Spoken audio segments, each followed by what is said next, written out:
I don't know what we can talk about in this nation without talking about white superiority, honestly. Who defines the meaning of God also defines the relationship between economy and God. African Americans spent $1.3 trillion last year, making us the 16th wealthiest nation in the world. Why have we not turned those riches into wealth to develop our community?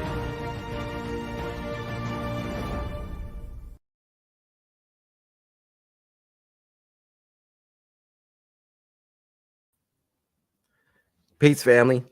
Welcome to another exciting edition of HAPI Talks.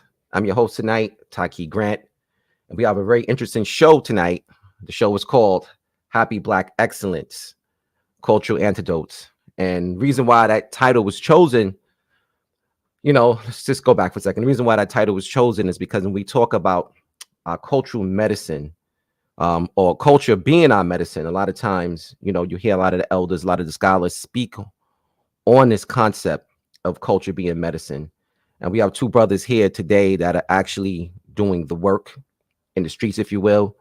Brother Jamal Milton, who's using his platform and his voice culturally to kind of have an antidote. Same thing with the brother Jabari Osaze. He's doing a lot of great work. He's an author. He's also the chief priest of the Shrine of Ma'at, him along with his wife. So these brothers are actually doing a lot of work in the community in regards to our culture being our medicine. I see a few people in the building. Want to give folks a chance to kind of get settled in their seats before we get started. I'll get a couple of shout outs briefly in a minute, but before we give the shout outs, I want to just go ahead and get started with the main event. Obviously, the main event being on Saturday, February 4th, the Happy Day of Black Excellence, featuring Professor James Small, Brother Kaba Kamene, Riza Islam, Brother Infudishi Jehutimez. We have live performances by Brand Nubian, Jamal Milton, the brother who's here on the panel tonight with us. Also, we're going to have very extended clips of Hoppy, as well as Out of Darkness, Heavy is the Crown. Get your tickets now, family. I know we've been kind of stressing this for people. It's been on maybe last couple weeks, and we're pretty much at half capacity now. Do not wait to the last minute. We know how we do in our community. We would wait to the last minute. Don't do that. If you are a vendor and looking to vend at this event, you are in a good shape in terms of you are securing your spot now. It's a pretty nice size venue, but the space allotted for vendor tables is very small. So there'll be a lot of people with a very few amount of vendors. So you are in an opportune position to be one of the very few people there with your merchandise. So if you are looking to vend, please, family, get your space now. There's only maybe about 5-6 spots left for vendors. So something you want to go ahead and jump on. As always, we're going to be live streaming this event as well. The event is going to be live streamed to people outside of the New York area. New Yorkers got no excuse because I know folks are coming in from all around the country, all around the world to be a part of this. So if you're here in New York, you got to be here. You got to be in the building. If you're not in New York, we understand. That's why we have it live streamed throughout the world. People on the continent, throughout Europe, the Caribbean, throughout the continent of the United States will be able to watch this. So definitely want to be a part of that. So as we were talking about the cultural antidotes, I think the last show we had Brother Kaba and Infudishi, and we were talking about culture being your medicine. And we really, really were getting into the importance of that. So I started to think, let's go ahead with this next show to really, really show that. And this event here ties in seamlessly with that in the sense of our culture being our medicine, because this event right here showcases the brilliance of Black genius. This is a day where we're celebrating us in Black History Month. We celebrate us every day, so we're not getting to that Black History Month thing, but do understand that we want to really, really bring out who we are. And also in this, a piece I forgot to mention is the networking aspect of it.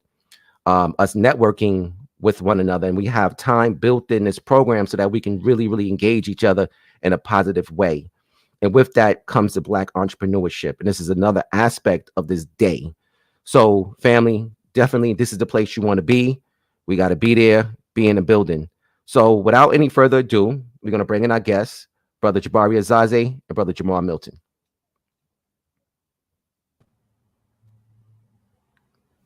Peace. Hotep. Uncle Ma'at, how you doing? Peace. Uncle Ma'at, how are you? You sound better there, sir. Everything's Good, good, I man. hope so. Yeah. It's been a while since we've had both you guys on Happy Talks. It's been a little minute there. Actually, probably a few years. It's been some time. And for folks long time coming regularly, I'm in Florida, so I'm at the hotel.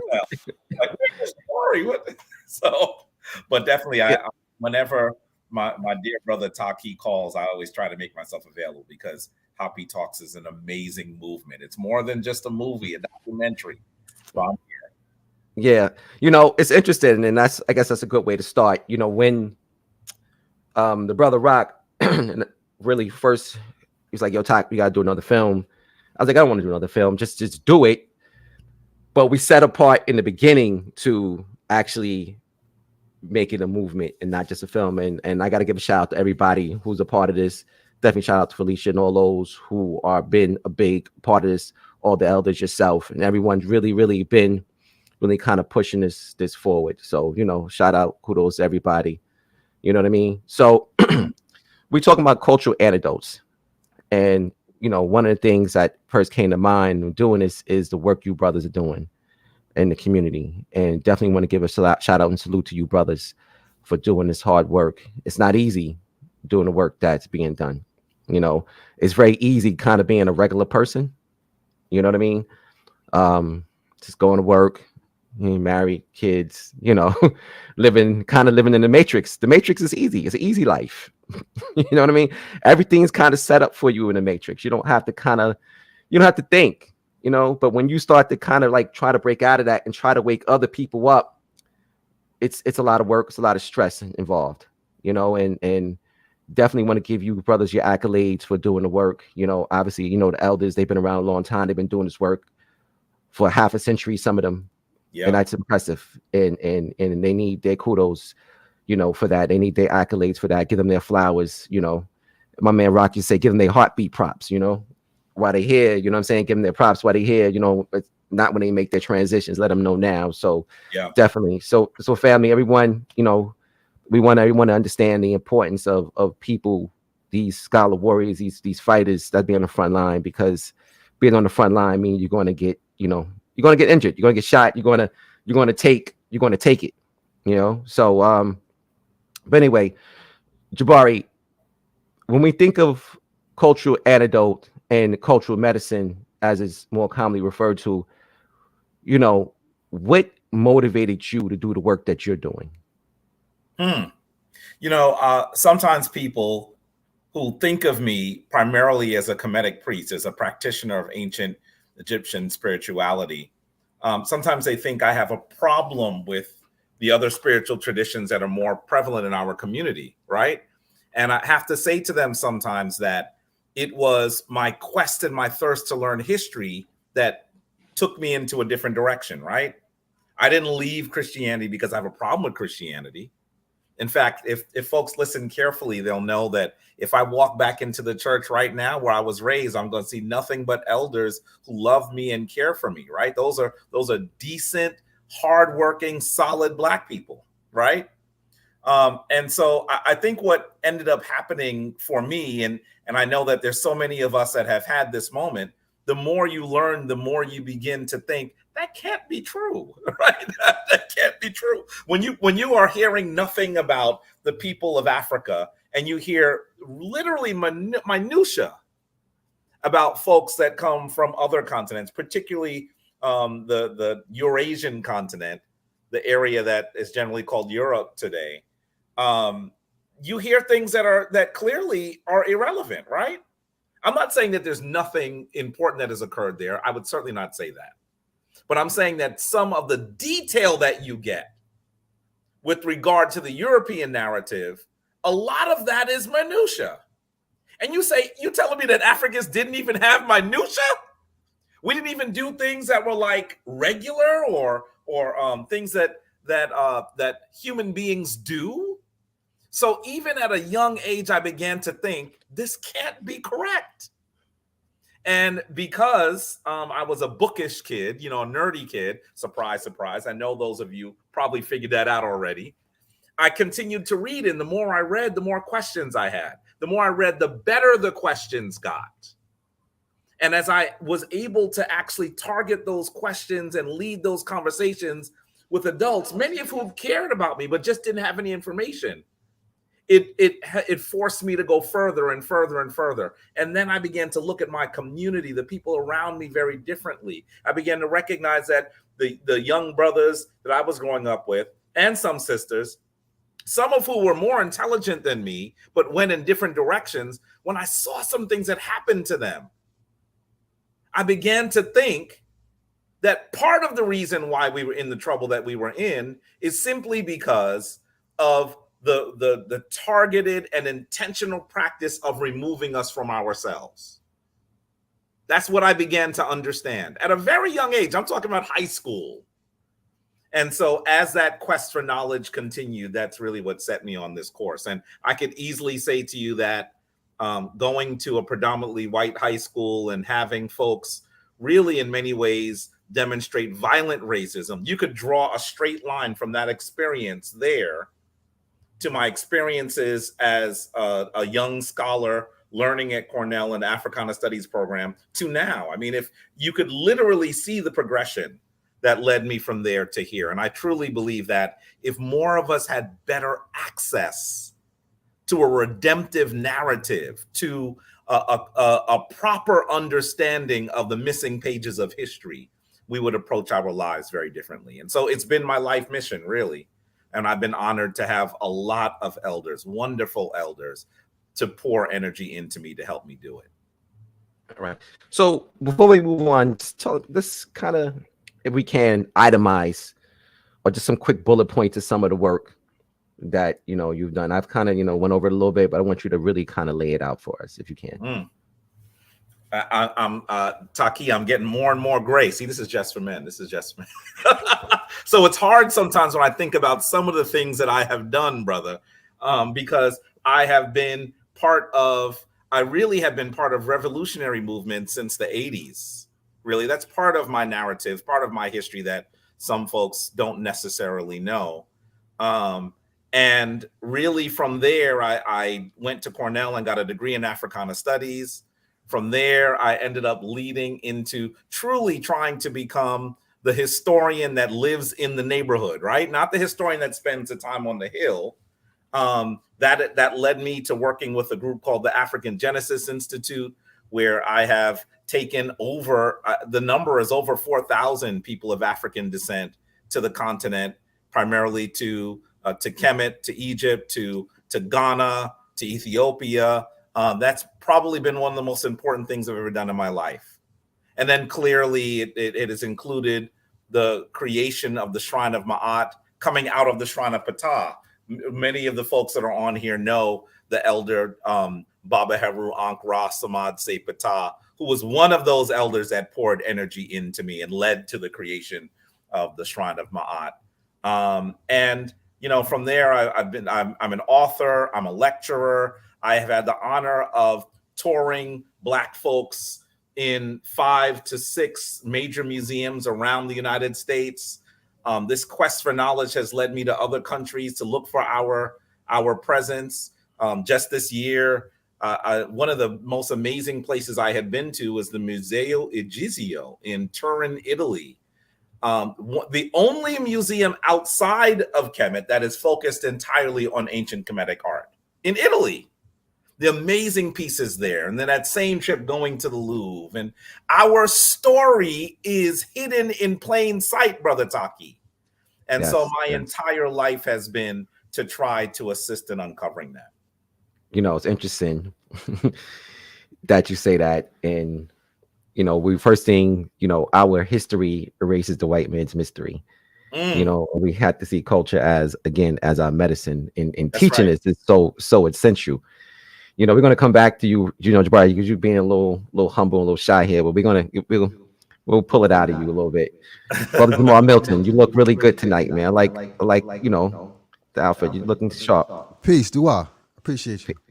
Likewise. So we know you're a historian, a priest, and also a musician. How does those three things work together? I say it's one and the same. I don't really consider myself a historian, though many people have. I look at Jabari as a historian. I don't consider myself a historian, but I do know African history. That pertains to me and my universe and what I need to know.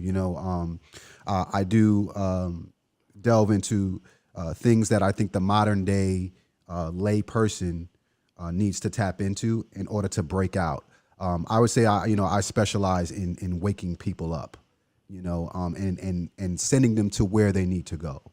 A lot of times, and what we've seen is a lot of hoarding of the people. You know what I'm saying?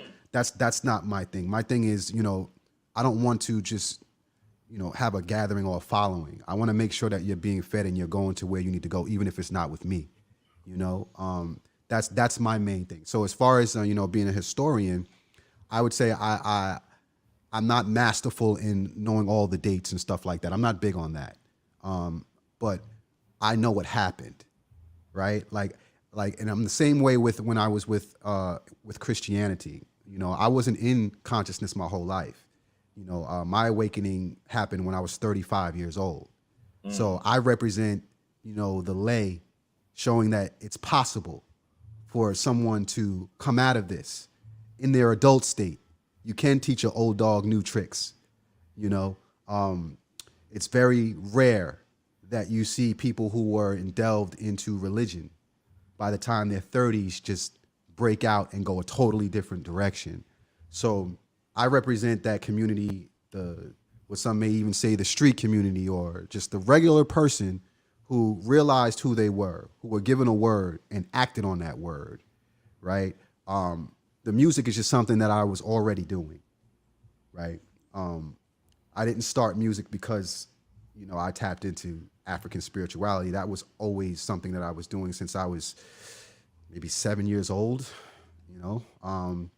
I've been doing music my whole life. That's pretty much all I know. I stopped doing music for about a decade. Right after I got married, I stopped doing music.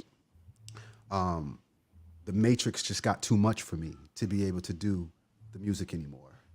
So I put it to the side, and it was my conscious awakening that also awakened my creative prowess within me.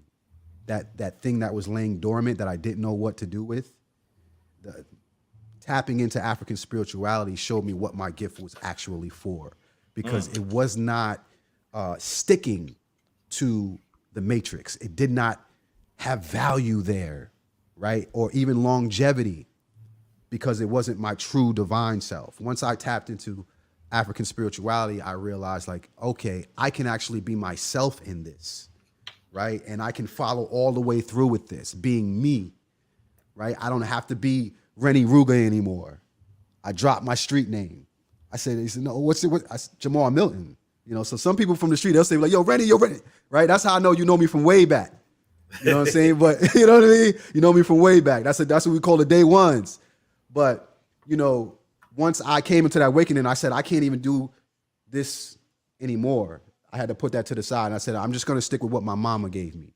That's the most powerful thing I could tap into. And even now moving into the priesthood, I've been searching and waiting for the universe to grant me with my new name, my Kemetic name, but it's a journey. I don't rush anything. I let it come to me versus me chasing it, because I didn't have to chase any of this. It literally was like, oh, okay, you want me here? You want me here? Like, I didn't have to place any phone calls to be where I am today. Literally, it was like when you answer the call, when they talk about you get there's a calling on your life.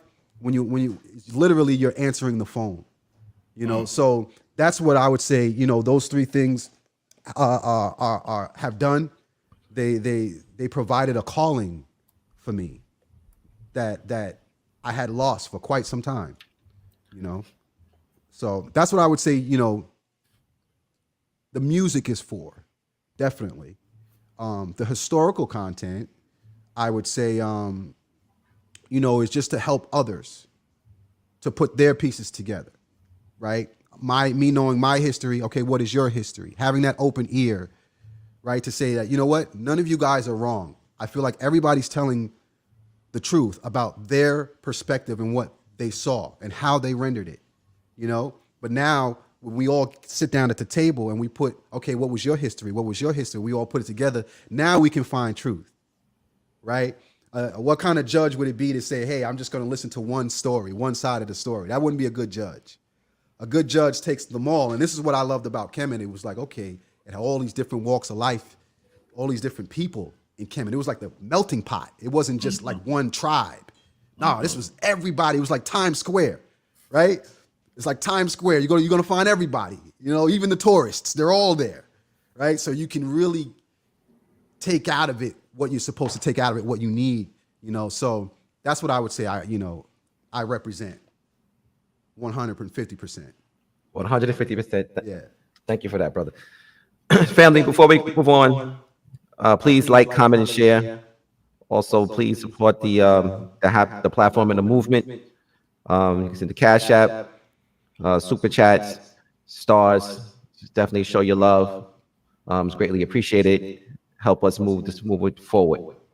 So, Brother Jamar, you said a couple things. I want to talk about this phone call you got, you know, and at 35, which is, what was that process like? Well, I'll tell you like this. It wasn't a phone call. It was a call from the universe. Well, I mean, very different, right? You know, I tell people this. You come into this walk of life either by two ways: by choice or by trauma. For me, it was trauma, right? Near-death experience, to where I realized there was no Jesus or devil coming to save me from this situation. It's coming down to me, right? And in that realization, in that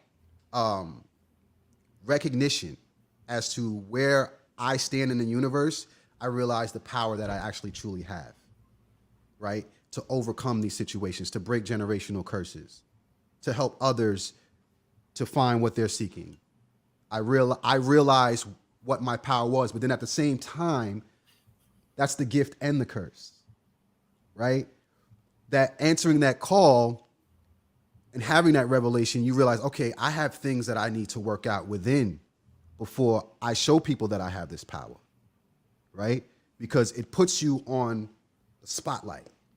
And I almost felt like I was not ready for the attention that I was getting when I made that change at that moment in time, right? My universe was definitely not ready. Family members, friends, not ready. I literally had to walk away from everything. All friends, all family. I was by myself. I found myself in a room in the basement of my aunt's house with a bunch of books and documentaries, right? And Sonetta TV, right? And I just found myself in this space where all I need to do is just feed me. It's all about me now and empowering me, because I spent so many years, you know, thinking about other people and how to get them to see Jesus, how to save somebody, how to save their soul, when I realized in that process I was losing myself, you see. But you don't sometimes realize it, for the most case, until after you're out of it, and then you look back like, wow, that was really me. You know, if you grew up in it, you don't ever get to see that, what it would have looked like. I got to live two lives. It's awesome. Wow. You know what I mean? I got to live the life to see what that was like. I know exactly what it's like. So I can relate to those people and say, I know exactly where you're going with this. I know why you're feeling this way and why you want to make this decision, right? But if you don't experience it, you know, as they say, you got to go through it to get through it. And once you get through it, that's when you can look back and say, okay, I understand now. I understand how powerful the matrix is. I think we underestimate it sometimes. We underestimate the amount of work that was put in to indoctrinate us. Right? I think a lot of times we approach it as a trend and not an actual force that people woke up and sat around a round table and thought of, right? So that's why like things like this is important, because this is what the enemy is doing before we got here. You think they just rolled out the internet like, yeah, we're going to give them a chance to talk to everybody? You don't think they thought about this ahead of time? Like, well, what if they start, really why do you think they have these things such as the algorithm? You understand? It's so that those things don't happen. They want to provide us with the element of thinking that we have the element of choice. They want to provide us with a mindset thinking that we have the element of choice. But in fact, they'll just keep feeding you different things to orchestrate your decision, orchestrate where you're going to, your thought process, right? So, I think that where we are and what you're doing here is the most important thing that we can do, is convene around the round table, just as they do, to combating that, right? That's where we are. Yeah, right. yeah. And just to really tag in on some of what he just said, I think all of us were touched by a particular elder at some point. I know I had the wonderful opportunity to learn from Dr. Ben and learn from Dr. Clark and learn from a more recent ancestor, Dr. James Turner and Dr. Donald Hadike, and many of those individuals. And, I think that I've gotten to the point where I've realized that entire generation, this cadre of brilliant, powerful minds, all of them, almost all of them, are now ancestors. And there's a moment where you stop and you have to say, well, I think it's time for us to take up a mantle. I think that while we mourn, we have to recognize that they were preparing us for something, right? The elder that put the most energy into me was Dr. James Turner at Cornell University. And, just to give you a sense of how dangerous our culture is, Taaqiy, Black students at Cornell in 1969 took over a building to try to get some things for Black students. One of them was an Africana Studies Center. They didn't use the word Africana Studies at the time, but that's what it would become. And so when the university made some concessions, by the way, some of you may have seen the images of those students coming out of that building with weapons, by the way, with guns, with rifles. They didn't go in that way. The white students on the campus, many of them fraternity members, went to violently remove them. And it was the Black people in town, not the educated, not those folks who had been chosen for leadership, not those folks who had the benefit of higher incomes, the Black people who in many ways were their families away from home, who armed them to defend themselves. So fast forward, the university makes some concessions, and one of them is Africana Studies. The students chose a radical student professor at the time, Dr. James Turner. So he was the founder and director of the Africana Studies Center at Cornell. Now, here's where you see the danger. So they had this amazing place that they were creating. Students would spend all their time there learning about themselves, learning about the context of the other things they were learning in the university. And then what happens? That building is burned down. Who has heard that? How many of you in New York have even heard that one of the chief Ivy League institutions in the United States had its Black Studies, its Africana Studies department burned down? This is not a story that most people are aware of. What were they doing? They were studying African and African diasporan history. That is how dangerous it was deemed, that they literally tried to destroy the building. When I finally got to the university in the 1990s, in 1990 exactly, the building that used to house Africana Studies was completely gone. There were just these stone stairs that led to nowhere. That's precisely what those people who are arrayed against us, those people who think that our interests are antithetical to their own, that's where they would allow us, that's where they would like us to be. Going nowhere. Now, of course, those students that risked everything to have that that center, the Africana Studies Center at the university, weren't going to give up by arson. You know, when I say arson, you should know that the local police force literally said, this is arson. This building on Cornell University was burnt down. When does that happen? That's crazy. So it was rebuilt, and thankfully, that's where I got to really learn from these amazing elders and Dr. James Turner was one of the first people, also Dr. Ben and Dr. Clark. All three of them told me, you are not meant to be the scholar on the hill. And I must say to you, Taaqiy, I was offended when I first heard that. I was like, what? I can't work at Cornell?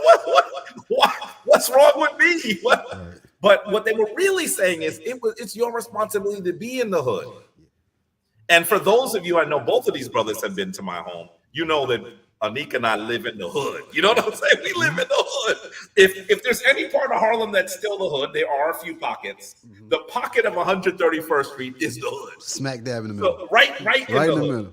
So, you know, sometimes when I'm on comedic ascension, you'll see me turn around. Somebody cursing outside. I mean, listen. You'll be like, why is he looking out the window? Because, you know, things are happening. You know what I'm saying? So the hood is happening. You know what I'm saying? And so that honestly has not been easy. It hasn't been easy. Based on our educations, we could do what some of our friends did. Uh-oh, now I'm going to say something that somebody's going to be offended. So one of my friends during that time is probably watching. We could do what they did, go and get a really high-paying job and leave the hood, just be out. Many of them did that. Many of them did that. They traveled all over the world, and now they're saying, you know, I think I'd like to go to Africa. They've been everywhere in the world, Taaqiy. I see the pictures. They're in Ireland. They're in France. They're everywhere in the world. They have never thought that they should put one little brown toe on the continent of Africa. Those are the people, some of them, that I met at Cornell. That's not what we chose to do. We chose to be in the hood, to try our best to continue our study. Because the reality is we're still learning history, the history of African people, being ensconced in African spirituality and African culture. It doesn't mean that you arrive at a destination. It means that, once again, just as I noticed when I was a child, it means that you can ask better questions now, right? There's still so much more to learn. But as we've continued our study and we try to impart that to the people in the neighborhood, in the neighborhoods like Harlem all around the world, it really has been a great honor. And now, at this more advanced stage, I understand what Dr. Ben, Dr. Clark, and Dr. Turner were trying to tell me, that the real movement was not going to happen on the Hill. It was going to have to happen. Facts. Family, please like, comment, and share. If that's the only way we can support it, please send it out to 3 or 4 people that you know. If you can't support financially, it's great. The brother Jabari just dropped some real jewels about what happened there at Cornell University. First thing came to mind as he was speaking, it was the One Africa Returning to the Source conference that we had planned for this February. Whenever, you know, Africans are trying to tell their story, get out of the matrix, use our cultural antidote to wake ourselves and our people up, we're going to get resistance. That's right. And that's just a fact.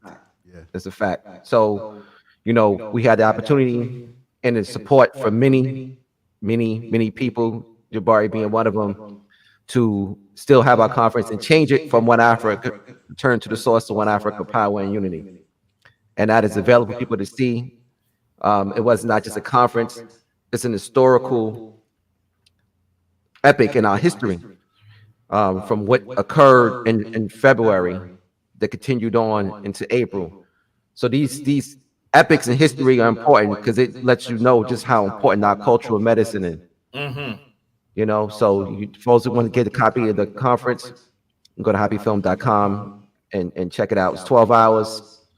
Some of the brightest scholars in Africana studies that we have presented, and we understood why we are, what our cultural medicine is. And another point to that is just the name in itself. We were originally labeled it as One Africa, Return to the Source. But when we got the pushback, we saw how important power and unity is, and how important it is for us to kind of stand together. Because I'm sure the brothers and sisters that were in Cornell at that time had to do the same thing. And if we don't stand together, we're going to fall. That's I right. know it all sounds like cliches, but it's something that we really got in our head. So one of our taglines here is HAPI, it's power and unity, and we're going to continue with that. You know. So, Brother Jamar, you know, you spoke about your two lives. You know, the one kind of life where you live prior to consciousness and your awakeness. Who are some of the elders that, you know, influenced you? I would say the first one that I came across was Ashra Kwesi. I had seen him, like I told you, I was just watching a ton of documentaries. Like I wasn't even eating. I was just going, you know, if it felt like food, you know.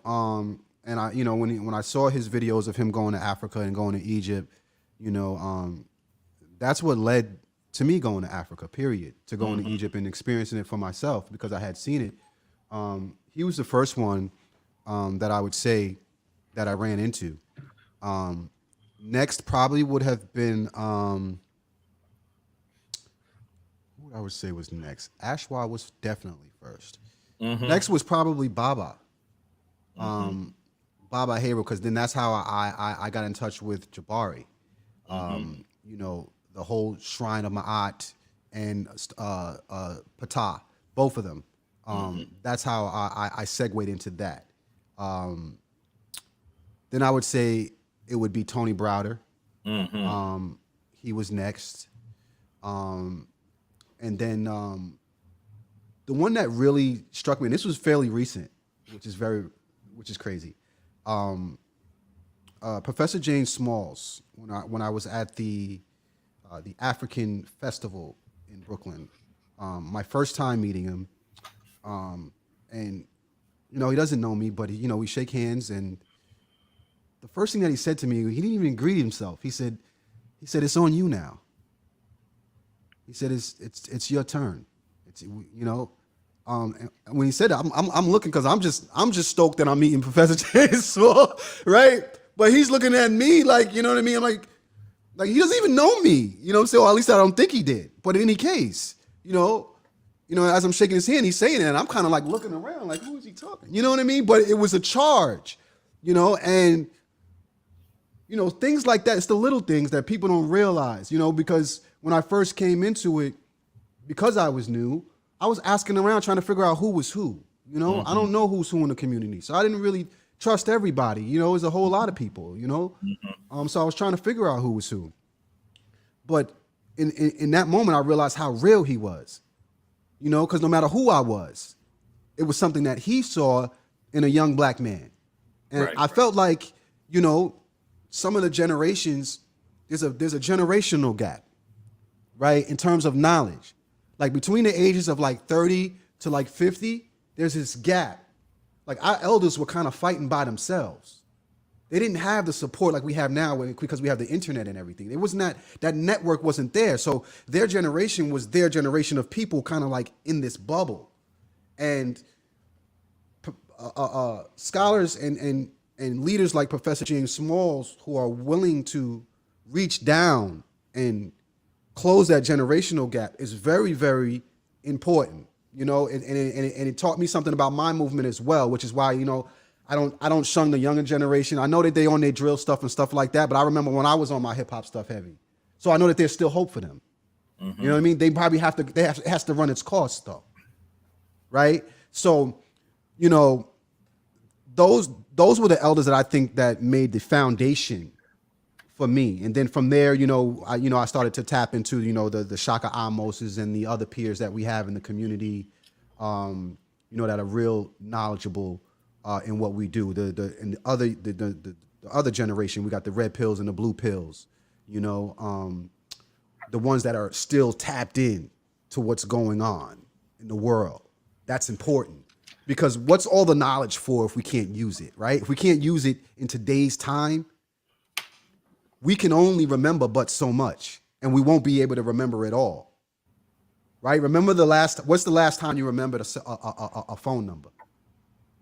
Remember we used to have a whole Rolodex of phone numbers in our head? We don't have that anymore because we've created tools now to where now it's about the methodology of obtaining knowledge, not about how much you can remember or how much you can spew. If I ask you the answer, can you go and find it? Do you know where to look? That's credible, right? So those are the elders that really helped me because they gave me resources, told me where to go. They didn't just give me the answer, right? That's Jabari's method of training too. He doesn't just give you the answer, right? He's gonna give you the tools so you can go and find it. Because what I'm looking for might not be necessarily what somebody else is looking for, but I have to know how to find it. That's the methodology. So those elders, those I would say, those were the ones. I got into Dr. Ben a little bit later after I watched a bunch of debates, and then people started referencing Dr. Ben a lot. I said, I should go and figure out who this guy is because when they say Dr. Ben, everybody shuts up. Oh, Dr. Ben said it? All right, that's a wrap. So I was like, let me go see. I've maybe seen one or two challenge Dr. Ben. So I was like, let me go see what he's about. He was one of the later ones that, I'm mad that I missed out. You know what I mean? I wish I could have sat at the foot at many of them. You know what I'm saying? But I'm grateful for the ones that I did have a chance to sit at the foot at, Baba Heru, Ashwa Kwesi, Tony Brown, the ones I did. I'm very grateful, for them because they're really, really good at what they do. And they're genuine. You know what I mean? They're very, very genuine. So I got to work with Tony Browder down at the Egypt on Potomac. We did a trip with the Lighthouse down there in DC. That was awesome. Working with his team and finally meeting him. But they're all good people, and that's the one great thing that I would say about our elders especially in the Kemetic community. Our elders are solid, all of them. So Mfadishi, I can't forget about him. Super solid, Mfadishi, all of them. See, we often forget about Baba Mfadishi because they're so close. Look his age. And Mfadishi doesn't look like an elder. Yes. When I interviewed him on our old television show, Kemetic Legacy Today. If you look closely, there's a time that the camera is on me and I look confused. And no one will like, why does Jabari look like that? The reason why I look like that is because he told me his age. No one hears it on camera. But I was like this. I was like, why is Jabari look all messed up? And it's because I found out his age. I mean, really, we need to recognize that he's been doing this for a very long time. And we have been blessed by individuals who really were titanic. I mean, just real folks that spent their lives uncovering this information. Right?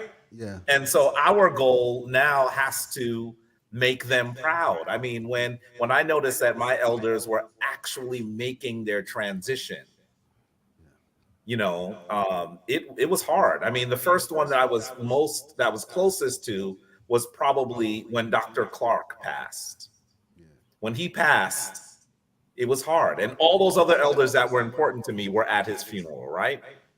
But it gets to a point, Dr. Edward Robinson. Now, Dr. Edward Robinson was gigantic, but mostly known in Philadelphia. If it was not for the fact that I worked with the African Genesis Institute, I would not have been able to spend the kind of time with him that I did. And Dr. Robinson, as much as he knew, we would talk about history, but the first thing he would start is, how are you doing? How's your marriage? You got to stay together. You got to figure it out. He really wanted to know about my life. And it was on his deathbed that he spoke to another elder that has now made his transition, Ali Salahuddin, he and his wife founded the African Genesis Institute. And he said to Ali, don't be sad. I've had a wonderful life. He said, you have to get the book written. Right? And so Ali calls me and says, Dr. Robinson and I say that you have to write the book. And so I was thinking he meant complete the book. I didn't realize that I literally had to write the book, right? But it's those elders that push us into places where they think we need to be in order to assist with our people. And I'm going to tell you, when I think about how difficult it has been for me in the years that I've been doing what I've been doing, I remind myself how difficult it was for folks like, the elder that we haven't mentioned yet that is older than all the other ones we mentioned is Dr. Jeffrey. Dr. J, I mean, if we look at the international spotlight and tension that was on him, Right. a lesser person would have buckled before the first newspaper article. Quick. Yeah, I'm in trouble. You're gonna take my job. I'm out. Right. You know what I mean? Right. Yeah. So when you look at the kind of stuff that he did, wearing a bulletproof vest, when he told me that, some people around me said, did he need to wear a bulletproof vest? But I remembered Dr. James Turner. I mean, can you imagine the place you work is burnt down? Right. The kind of tension that was on them during that time reminds me that the stuff that happens to me is, while it's difficult in my life to be real, is simple compared to the stuff that they dealt with. I mean, they really thought for some time, wow, someone said they spoke to Queen Harriet Robinson tonight. Blessings to you. That's the queen, the other side of Dr. Robinson.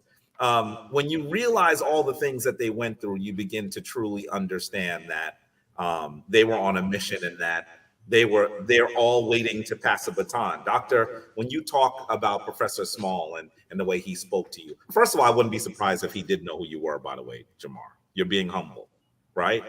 But the reality is that those folks have been ready to pass a baton. Unfortunately, I'm sure they've been holding the baton and looking around. You know what I mean? That's the energy that I felt. That's what I got from it. I was mind blown. I couldn't believe it. Yeah. Jamar, there's a gap. You're correct about the gap, right? Yeah.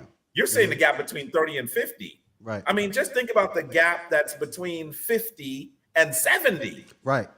I mean, we're really seeing that so many of those elders who are 70 and beyond, I mean, there's a real gap. I remember when I first graduated from college, and I would go to, the revolutionary meetings and places like the UAM, United Africa Movement, would have scholars they would bring in, and they would do lectures on a Wednesday night, I believe. I think it was Wednesday nights. Powerful at the Slave Theater in Brooklyn and First World in Harlem. When I would go there, I remember being the youngest person there. Here I am, 22, 23, have a college degree, and they're treating me like I'm in elementary school. Right. Why? Because they were absolutely that much older. There was a gap. And to some degree, some of that gap continues. The reality, though, is that when we have conversations like this on the internet, something different can also happen, because so many of those elders taught on college campuses, or they would try to teach in the hood, but there are more people that we can reach through this modality than they were able to reach. And so we have to be very, very careful about what we say, careful about how we do it, and recognize that we're not just talking to, our buddies. Both of y'all are family members to me, right? We're talking to an international audience of Black folk. Yeah. And so it is really important for us to feel the weight that they had on their shoulders and recognize that they have passed that weight on to us. And I even saw there are a bunch of people that have come through that I haven't been able to acknowledge. And I'm going to just let me acknowledge one and then be in trouble later. But I saw Sekou Kella come forward. That brother is doing some really good work, right? There are people who have studied, who have read. There he is. There are people who have studied and have read and are teaching. I look at Sen Jason in the Shrine, a brother that is as passionate about history as I am, but he hasn't been saying much in public yet. That his time is coming. So there are those of us who are in that age group and below. In our age group, Taaqiy, I know I'm a little older than you, and below, there's a cadre of people like Jamaar, like others who are coming up, and they have our back, right? And it really is powerful to know that this might be the moment that we're able to do something that our elders were preparing us for, because now we can talk to the masses. Now when we have a conversation on 125th Street, that conversation is simulcast in Detroit. That conversation is occurring on the continent. Yes, I did call you out, said Jason. I mean, and that is really, I think that's also what Taaqiy was addressing. As one door closed, he recognized that it didn't close. It just meant now he had access to a larger platform, right? Yeah. I know that as we talked to some of those elders, some of them would always talk to me about the Gary, Indiana National Black Political Conference of 1972. They made it sound like it was seismic, like it was one of those things you had to be at. Now, I was born in 1972, so there was no way I was there, right? But they talk about it like it was this historic event. Yeah. And I felt that same feeling that I hear them talk about when I went to the HAPI conference in Detroit. Like there were people there that I met that I had heard about, and they were there. So this is one of those things where we have to recognize that this is the time for us to make the elders and the ancestors proud by continuing their work. We really do. Yeah. You know, this Happy Day of Black Excellence is in the spirit of the Power and Unity Conference, and it connected all the way back to the One Africa Return to the Source Conference. Mm-hmm. You know, we're going to keep pushing forward. We're going to keep fighting. And something you said, Jabari, it kind of really struck. One of the things we talk about as a cultural antidote and as a cultural medicine is bridging the gap. You know, it's so critically important for the elders and the young to come together so they can pass on that information, and we can take the mantle and move it forward. And I'm glad that we're in a space here in HAPI and a HAPI movement to be,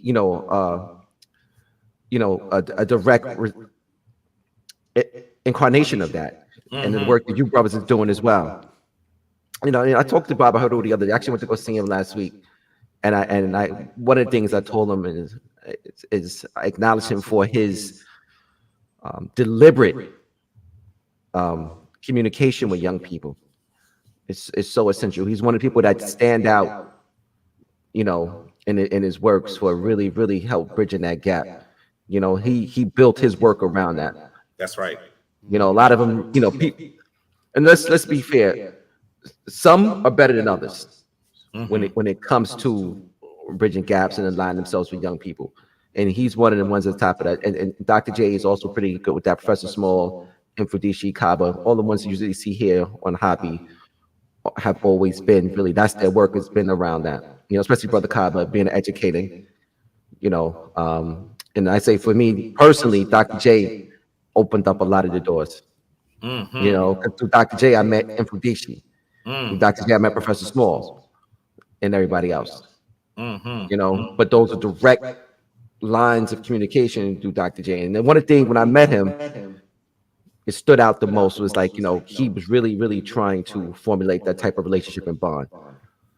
You know, so this work we're doing now is a continuum of that. You know, it's so essential. So this cultural antidote, really one of the things that we got to look at the most is bridging this gap. And Jamal, Milton, in your work with music, what are some of the methodologies you use to communicate with young people? Because they speak a different language, right? Than we do. You know, I feel like I'm not old, but like I'm, you know, I don't understand any of this stuff. But what are your methodologies to communicating to them and getting that point across to try to give them their cultural antidote? Well, as a father of 6, you know, 4 boys, 2 girls, I pay attention to my family. You know, I had the children that I'm trying to target. So watching them every day and seeing what they like, you know, I ask questions. You know, I watch and see what they gravitate towards. The main reason why, you know, I gravitated even towards Jabari, right, is because he had a spouse. He had a family environment, a culture. That's what I was looking for at that time, right? Because I wanted to see what this looks like end game.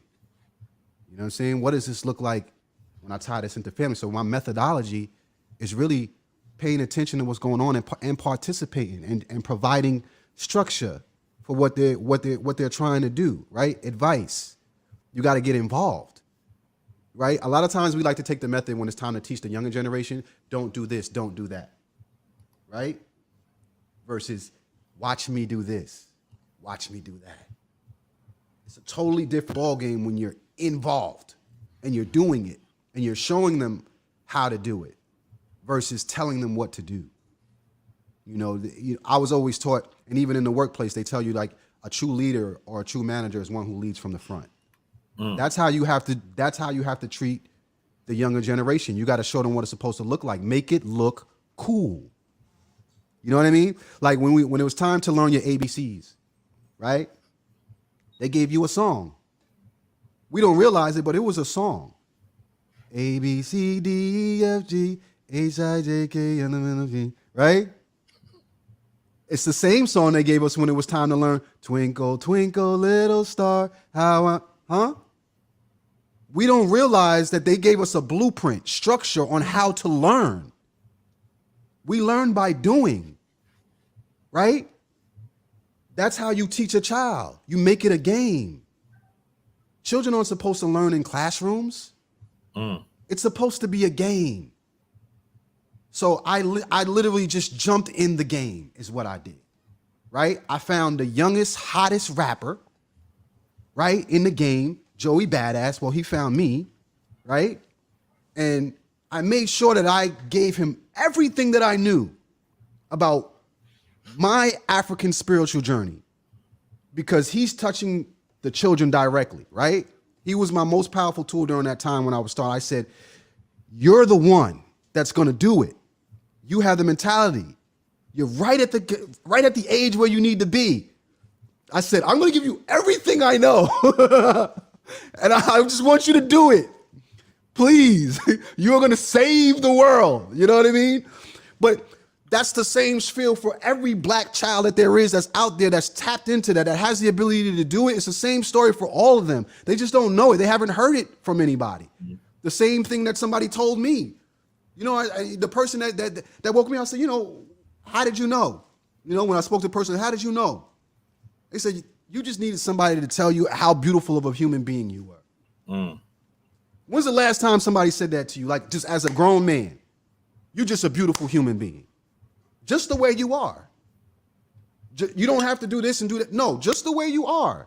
The way you think, keep thinking the way you think and be you. Because there are a lot of people that are just like you. I look at the younger generation, and I say, man, okay, yeah, that looks weird. I wouldn't do that, right? But I would say, you know what? You have to be yourself in this because you're going to take it someplace I can't. You can talk a language that I can't talk. So you're going to take it to the next level. You're going to show them how to elevate and ascend, right? How to translate it in today's times and make it make sense. Because the younger generation don't want to hear, they don't care about what you know until they know that you care. I'm going to say that again. They don't care about what you know until they know that you care because they see the generational gaps clear as day. That's why they do what they want to do. They know you can't relate. They're just going to do whatever, right? When you take the time to say, you know what? Let me see what it is. I remember when they was talking about skinny jeans, right? I'll give you a quick example. They were talking about skinny jeans. And they were like, oh, why these young boys wearing skinny jeans and right? So I started delving to the coach. I said, let me see why they wear it. And then I realized, oh, it's not really about the jeans.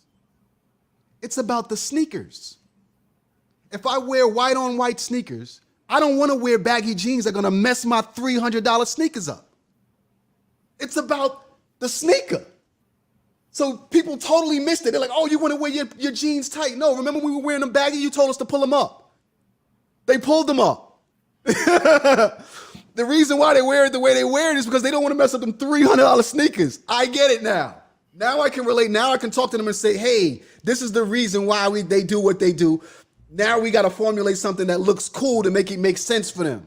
Because they're not going to spend $300 on your black-owned product, on your black-owned sneakers, and then go out in baggy jeans to mess them up on the first day. The dye is going to ruin them. So I realized, tapping into them, really understanding, listening to understand versus listening to respond. Right? Go to one of their shows. Go to one of their concerts. I was doing shows all January. I did 50 shows from January to March. Nothing but 19, 20-year-old kids in there. And they're all doing drill, talking about shooting each other and killing each other. You know what I'm saying? Every other word was profanity. Every other word was, this is what we're going to do to each other.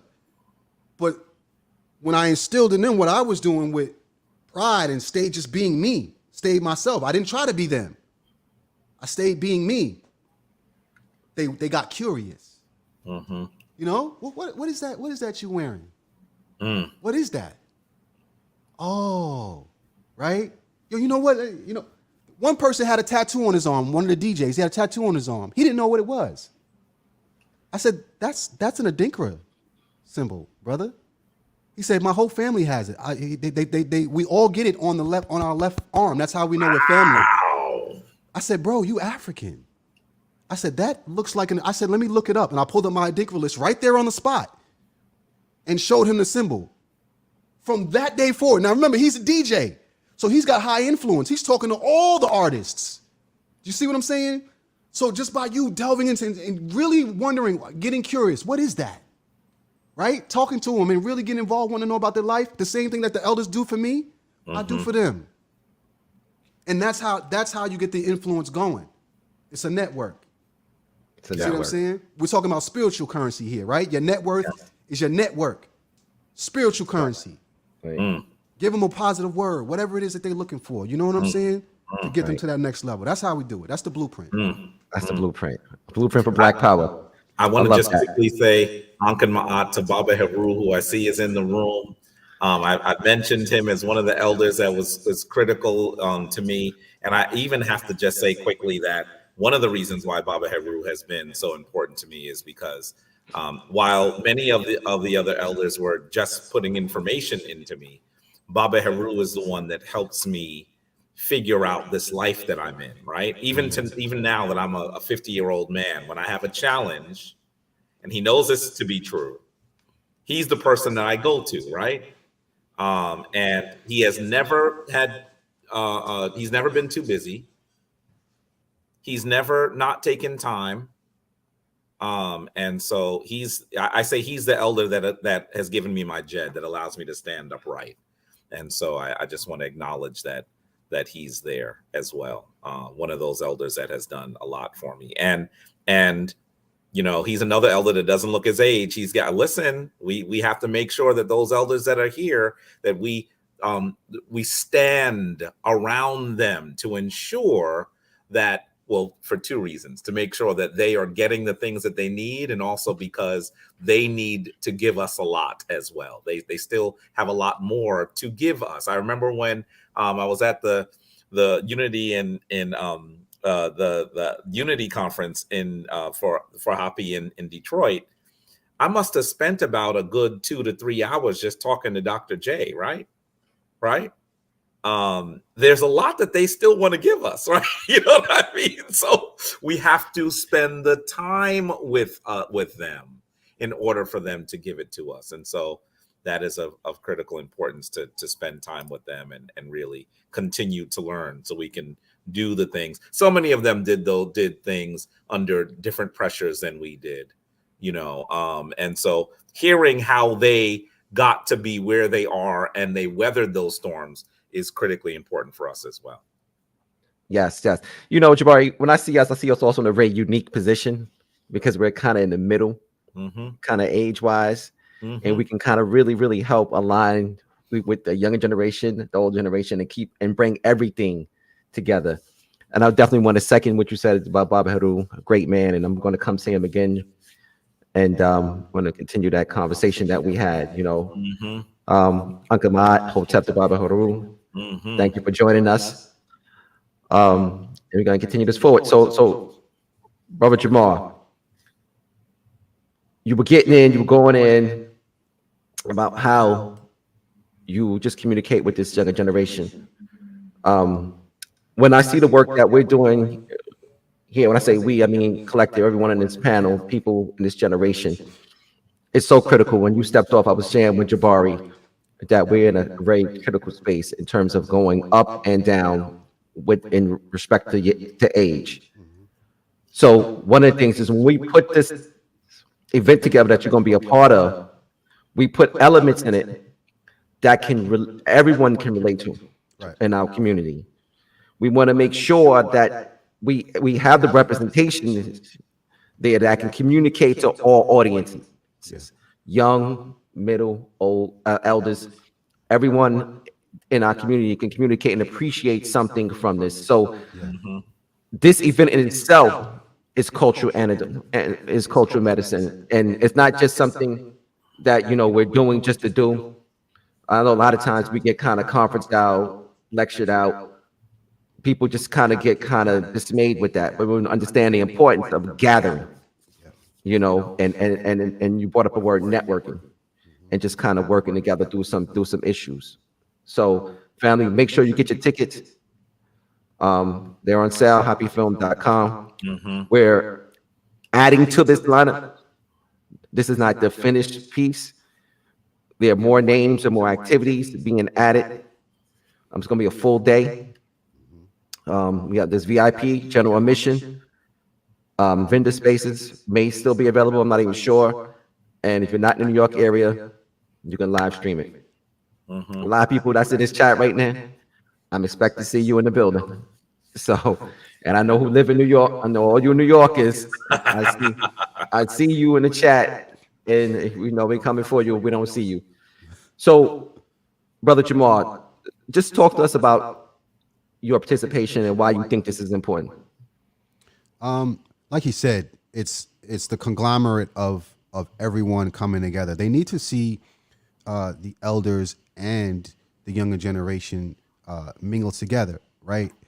Every success story has to have a successor, and I think just the visualization of all of them in the same building is a major key for our community and for our legacy.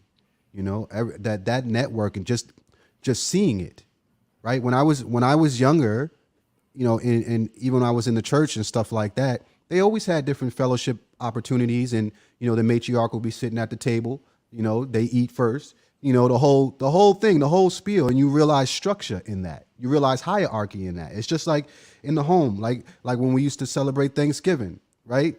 At that moment, that Thanksgiving dinner was to make sure that everybody knows who is the matriarch. They're going to do the prayer, right? So we're learning village and family structure. That's what we're missing, right? We have 3 out of 5 Black homes without fathers in the household, right? Things like that going on. All the things that went rampant over between the 80s and the 90s that destroy family structure. These type of events are sometimes what's needed. I lost my great grandfather, and I never really had a grandfather to talk to. I lost my great grandfather when I came into the legacy. Baba Heru was what made that replacement. You understand? Like, he's the one, like, when it's really something that I gotta go and sit, nobody knows. I just pull up. I'm at the studio Patar and I'm talking to Baba. My queen won't even know I'm there. It's necessary, right? Because a lot of times when you come into this walk of life, you end up losing your friends and family. 9 times out of 10. Yeah. So village is the most important thing that we could have, and we need to do it more regularly. It shouldn't be an event, right? These are things that we should just have a safe haven where this is where they go. This is where you find them. Right? You're looking for the Kemites, they're over there. Right? Those who are tapped into African spiritualists, they hang out in this area. The same way if you're looking for, the J word, if you're looking for them, you know where to find them. You know where their community is. Yeah. Yes? Yeah. Right? So that's why this is important. Jamaica Queens is filled with a lot of us. Jamaica Queens is filled with a lot of us. Why can't we go in there and do what we gotta do? Right? Take over the businesses, everything. Let's do what we're talking about. Yeah. Right? Yeah. Right. Yeah. So that's why it's important. It's showing us doing it, not just talking, we're doing it now. Yeah. Right? Boots on the ground. And that space is critical, because I know as a kid that grew up in Queens, that was a space where my sister, she's not a kid anymore. She's 40 now, right? My sister took her African dance classes there. Yes. It's a cultural space that has been accessible to the Black community for a very long time. So that's an important space to utilize. Now that I'm mostly in Harlem, I'm telling you, some of those spaces that were important to me, they're kind of not really available anymore. And as a younger person, you kind of think that they're always going to be there. You know, folks from Queens, New York know that the African Poetry Theater was extremely important. What condition is the Poetry Theater in now? We have to support the spaces that have helped edify us. And so that is one of those spaces that we should go to as well. Right. Facts. You know, as you brothers were talking, first thing that came to my mind was institution building. Yes. And one of the institutions that came to my mind was the African Poetry Theater, being on Jamaica Avenue, a few blocks away from the Jamaica Performing Arts Center. That's right. So there's a direct connection between the African Poetry Theater and the Jamaica Performing Arts Center. In fact, the African Poetry Theater is a part of the event. The Happy Day of Black Excellence. African Poetry Theater would definitely be in the building and be a part of it, as long as a lot of the elders that are not on the flyer, they'll be in the building as well. Like I said, there's a lot of gyms here, like Bob Heru will be there, and others will be there in attendance. So it's very important, family, for you to come out, because it's not just what you're seeing here, it's so much more. You know, so Jabari, as we move forward and we look at some of the things in institution building, we know that the Shrine of Ma'at is something that you are building in that legacy and using as in our medicine or our cultural antidote. Why is the Shrine of Ma'at so important? Yeah. I'd be remiss, first of all, not to acknowledge that Jamaar is also helping build the Shrine of Ma'at as one of our priests, and that Baba Heru is the one that gave me the charge to. When I became a Kemetic priest, I always thought that I would be a priest only in the Shrine of Patah.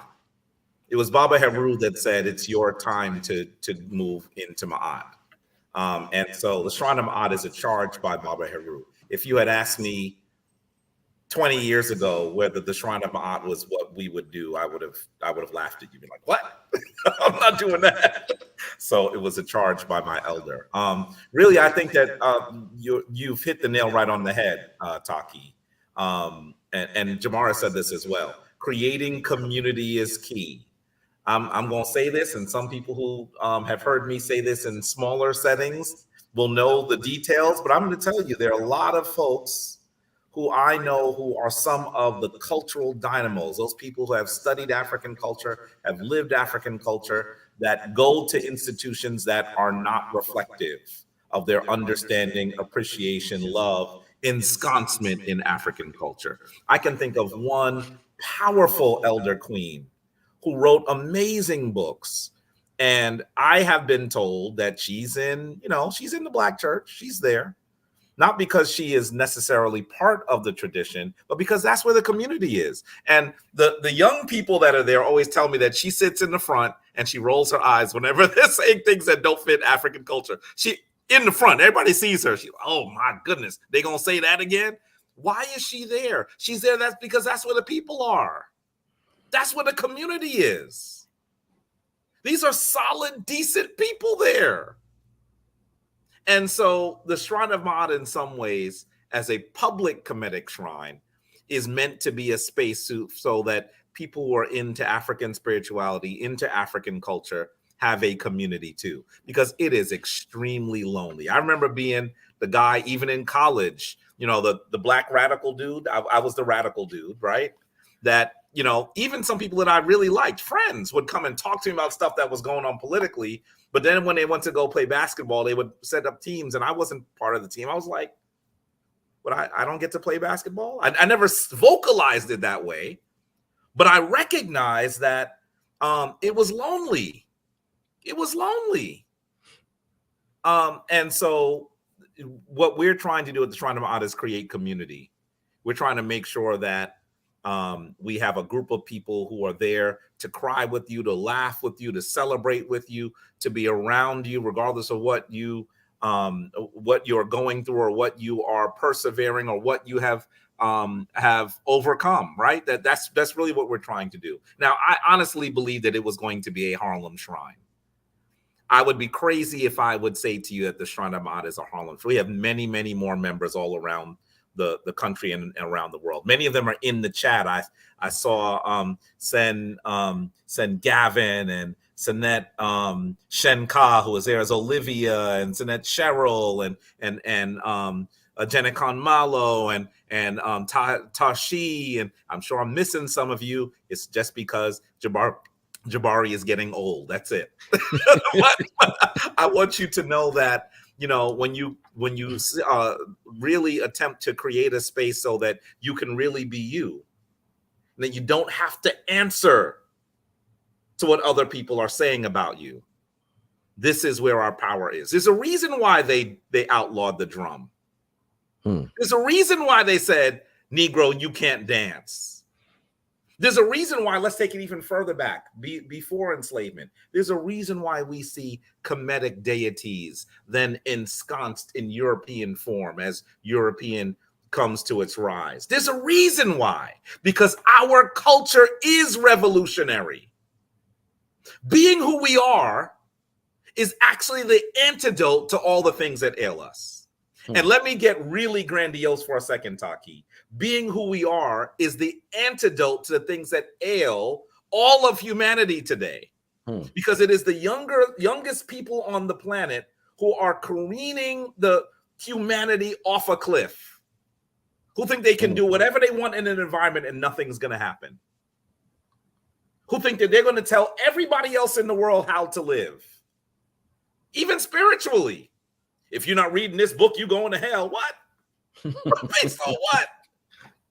So, I mean, really, what we have to do is get to the point where we are able to be ourselves because we are supporting ourselves, doing for ourselves, living with ourselves. That's the reality.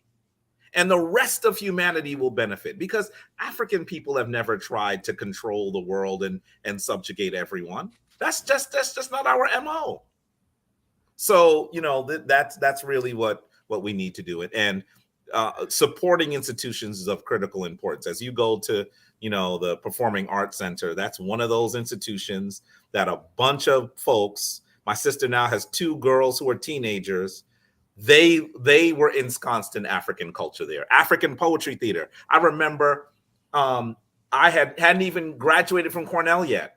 I was about to graduate. I used to go there almost every Saturday to read Civilization or Barbarism in a class. Can you imagine a class on Sheikh Anta Diop's work on Jamaica Avenue, Taaqiy? People don't even believe that stuff happened. Yeah. But the reality is there were and are institutions that have attempted to support us. It is important for us to ensure that those institutions survive and that we can continue. And as we talk about Elder Baba Heru, he has been the keeper of the Studio Patah. I'm telling you, most people in the chat weren't alive when the Studio Patah began. I'm gonna just tell you that without calling out all of you who are a little older and have a little bit more gray like me. A bunch of y'all weren't around when Studio Patah began. Neither was I. Just think about that. So we have to support those institutions. If we don't, we actually are seeing the ends of ourselves. We're actually not investing in ourselves so that we will come to an end. One of the largest groups of people on the planet in the land who come from the landmass that is historically rich, resource rich, people rich, culture rich, we're going to just see the end of what it is to be an African. And so it's of critical importance. We are at an inflection point right now. We're at an inflection point. It has to change. Right. Because those people who are trying to commodify us, Taaqiy, aren't doing it with guns anymore. They realize they don't have to. There's lots of different ways to be in control. Yes. So we have to now support our own institutions. Yeah. Yeah. And I think it was the brother Jamal, I said it earlier, we have to give the opposition more credit. We're not playing the right game, you know, and by not giving the opposition the right credit, I don't think we understand the measures and the lengths they'll go to stop us. And because of that, we kind of keep losing this. We kind of keep losing these battles. That's right. We have lost the war, but we keep losing these battles because we don't see the field properly. Definitely want to give a couple quick shout outs to Mama Brenda Allen and Mark Abrams. They both were with us throughout the entire process, starting in February with the fights we were dealing with, came to Detroit, came to Kemet with us in the spring. And then they talking about they coming to New York. I know you New York people better be in the house because they don't live here. So, you know, the queen lives down in Florida, the brother's down in Atlanta. So, you know, they come in here, New York. When we say New York, we mean the tri-state area, not just New York. People, Jersey, Connecticut, New Englanders, y'all got to come be a part of this. I know some of the people are coming. Some folks sometimes coming from Detroit too. So yeah, definitely want to be a part of that. So at this point, we're going to talk a little bit about, before we get into that also, family, thank you so much for the love with the Cash App, Super Chats. A lot of love tonight. Definitely greatly appreciated all the love people are showing us. Thank you, Dua. Family is always good, you know, and it helps us keep moving this thing forward. Thank you. We also have a lot of new name people I don't really recognize. We are on our push, our quest for 30K on YouTube. If you are not subscribed to the channel, please do so. You know, take this opportunity, subscribe, make sure you hit that notification button as well. You're not just on YouTube. You don't follow us. If you do follow us on YouTube, take this opportunity to get us on the other platforms, Facebook, Instagram, and Twitter as well. So, current events. There's been a lot of talk recently about a lot going on, you know. Yeah. A lot of it is kind of, I'm speechless to some of it. Literally, I don't even know what to say. But we're going to start with the two brothers first. And I'm going to get your thoughts on them, what's going on. Really more so, well, we'll talk about both of the brothers. Your thoughts on, we'll start, with Kyrie Irving and Kanye West. Jabari, what is your take on this? I really do believe that we have to recognize that Kanye said some things that were really, really inappropriate. Kanye is dealing with bipolar disorder. So instead of simply critiquing him, we need to make sure that there are people who care about him, care about his community, care about his legacy that are around him. Because whenever I see him with people, those are people who are using him. And when they get to the core of the apple, it will be discarded. And that's what concerns me about Kanye, that he's dealing with a lot. That doesn't mean he's beyond critique, because he has so much of a platform that he needs to be critiqued as well. He said some things that were just either, and the reality is, he said things about our community that are more reprehensible than he said about other communities. Facts. I mean, the stuff that he has engaged with Candace Owens with the Floyd family, what happened to George Floyd, reprehensible. Why is he saying that? Because the people who are around him are using him. That's a problem. And so I'm concerned about him and upset with him at the same time. Now, I'm gonna tell you, he made such a mess, just as Dave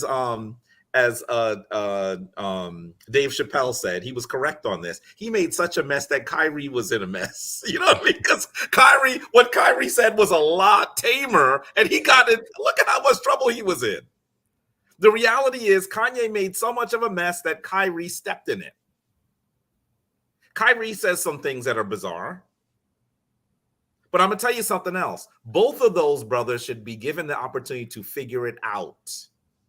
The reality is that there are people who have said reprehensible things about us for thousands of years, and folks that were living now whose livelihoods are still intact. In fact, some of them are still benefiting from the things they did.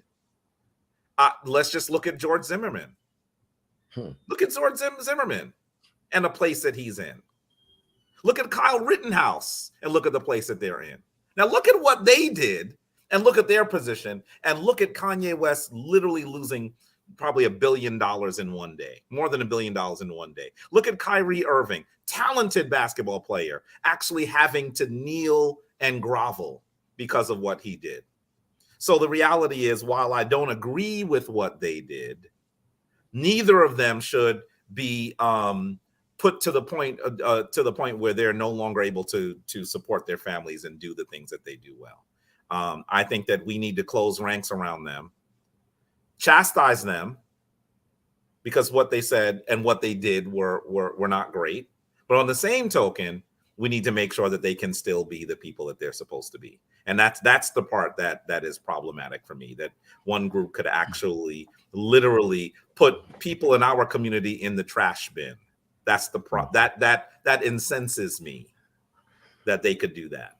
Yeah, I like that word, incenses. Yeah, that was my sentiments exactly. I remember one of the posts I immediately shared it was boycott the NBA. I love basketball, but it ain't really much basketball these days. You know, ever since they started changing the rules. So, you know, but when that happened, I was like, I'm really not watching it right now. You know, I haven't really watched basketball probably about 15, 20 years. But, you know, this right here just really struck a nerve for me because, you know, and I said this on a previous show, philosophically, I don't agree with the Hebrews and Negroes. Mm-hmm. But, you know, as a black man speaking up and whatever his politics are, you know, we all got to kind of stand together, and it goes back to that power and unity. So for me, that was the thing, you know, with the brother Ye, I kind of tuned some of that out, but this Kyrie thing really kind of bothered me in a different type of way. Yeah. And it kind of reminded me also, again, Cornell, and also the return to the Source Conference. Mm-hmm. And just recently I was looking at some of the stuff, and I see that they actually had a petition in change.org to stop the conference. And it goes to show you just I didn't know that. Yeah, we're going to talk about that another time. But you know, that petition was put in place because they really, in a sense, don't want us to really, you know, tell us this history, you know. And people think it's a game. They think, you know, some of us are kind of, you know, just talking, but this is real. And this is the front lines. And we have to recognize that where we are in this moment. And for me, I'd be honest with you, it was a wake-up call almost. You know, to let us know, like, the work you're doing is really having a real impact. You know, so family, when we say come out to these events and do this, support this, it's real. It's not a game. You know, I've been doing this for a very long time, you know, so this is all I know. I don't really know anything else. Mm-hmm. You know, so we really got to get into this. And you know, there are people in the community that are really, really soldiers. And we know some of them are dismayed. Some things have happened throughout the years, and people sometimes just get disenfranchised or disenchanted with things. And gotta let them know that, you know, pick up your spirits and keep moving on and keep fighting. Mm-hmm. Mm-hmm. Brother Jamar, what are your thoughts on the two brothers, Kanye and Kyrie? Man, first and foremost, what I have to say is, you know, the things that they're saying, I don't think it's about whether they're right or wrong, right? For me, it's the fact that they're speaking on behalf of all of us. I'm getting tired of athletes being put in position. Good point. To speak on behalf of an entire population of people, or even entertainers for that matter. I wouldn't even try that as an artist. I'm tired of rappers. I'm tired of artists, singers, the people that are not qualified to speak on these things, that don't engage their everyday lives 24/7 for this work to speak on behalf of us, or even be taken as a speaker on behalf of us. Some of it, rightfully so, just to play devil's advocate, is not them. It's the media turning them into leaders, I should say, for the Black community. But you know, I think Kyrie, and it sounds a little harsh, I think Kyrie should utilize his voice in a different way, other than at the press conference, right? There's another way to do that. You're in a position where you can make millions, hundreds of millions of dollars. Black people need money.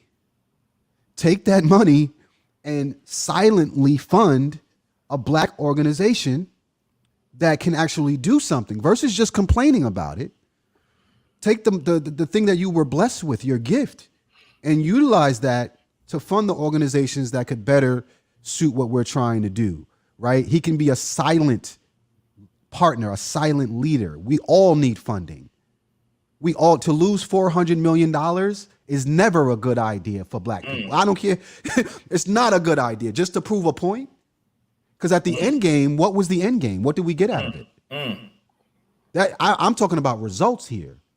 What was the end result? And this is coming from somebody who is an artist, right? If I got that far to a space where I can speak on behalf of my whole group of people, even if they wanted to, I would have somebody next to me, right?